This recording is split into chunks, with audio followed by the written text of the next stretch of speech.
আসসালামু আলাইকুম। আশা করি সবাই ভালো আছেন। তো আজকে আমি রান্না করব শৈল মাছের ঝোল। তো শৈল মাছ অনেকভাবে রান্না করে। তো আমি রান্না করি আমার মতো করে। আমি ফাটায় মরিচ, বিভিন্ন যে মশলাগুলো আছে সবগুলো মশলা একসাথে পাটায় বেটে তারপর আমি রান্না করি। তো এখানে ভালোভাবে শৈল মাছগুলো ধুয়ে তারপর দিয়ে দিলাম প্রথমে সরিষার তেল, তারপর onion, green chilli, red chilli, তারপর আছে এখানে turmeric, coriander, salt, tasty salt. তো এখানে বাংলাতে আমি বলতেছি যে এখানে আমি সয়াবিন তেল দিছি, তারপর লবণ দিছি, টেস্টি সল্ট দিছি, তারপর ধনিয়া দিছি, কাঁচামরিচ দিছি, তারপর শুকনো মরিচের পাটায় বেটে দিয়েছি। তো তারপর আমি টমেটো দিয়েছি। টমেটো দেওয়ার পরে এগুলা ভালোভাবে হাত দিয়ে এই মেখে নিতে হবে, তা না হলে আবার যে মশলাগুলো আছে সেগুলো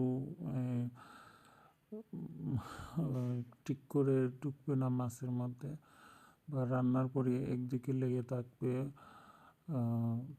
ওইগুলা যদি চামচ দিয়ে বারবার নাড়াচাড়া করেন তাহলে মাছগুলো ভেঙে যাওয়ার সম্ভাবনা বেশি। আর মাছ ভেঙে গেলে যে টেস্ট আছে সেটা চলে যায়, প্লাস দেখতেও সুন্দর লাগে। তো আমি আমার মতো করে রান্না করলাম। আর যারা যারা এই রান্নাগুলো চয়েস, তারা দেখবেন, দেখে রান্না করবেন। তো তারপর তো আর দেখতেই পারতেছেন, চুলায় বসিয়ে দিলাম। একটু পর পর এসে আমি দেখেছি যে ঠিক আছে কিনা। গ্যাস নর্মাল তাপে দিয়েছি। তো গ্যাস নর্মাল তাপে দিয়ে রান্না করলে মাছগুলো ভালো। তো একটু পর পর আমি এসে হালকা একটু নাড়া দিয়েছি, বেশি নাড়া দিইনি, কারণ মাছ ভেঙে যাবে। আর মাছ ভেঙে গেলে সৌন্দর্য, যেটা দেখার সৌন্দর্য, ওটা আসলে উঠে যায়। তো অনেকে অনেকভাবে রান্না করে, আমি আমার মতো করে রান্না করলাম। আমি সবসময় যে ছোটো মাছগুলো আছে ওগুলো যদি রান্না করি তাহলে এই একটু কষ্ট করে পাটায় বেটে রান্না করি। তো এগুলো আমাদের শৈল মাছের ঝোল রান্না।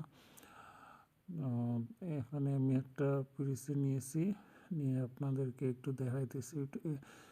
এই যে রান্নাটা আছে ওই রান্নাটা আমি ঝোল একেবারেই কম রেখেছি, কারণ শৈল মাছের ঝোল যদি একেবারে কম থাকে তাহলে ওইটা খেতে আসলে টেস্টি হয়, খুব টেস্টি হয়।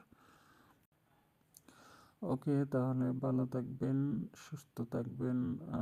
আর নেক্সট রান্নার জন্য অপেক্ষা করুন, আরও ভালো কিছু আপনাদের জন্য নিয়ে আসবো। আসসালামু আলাইকুম।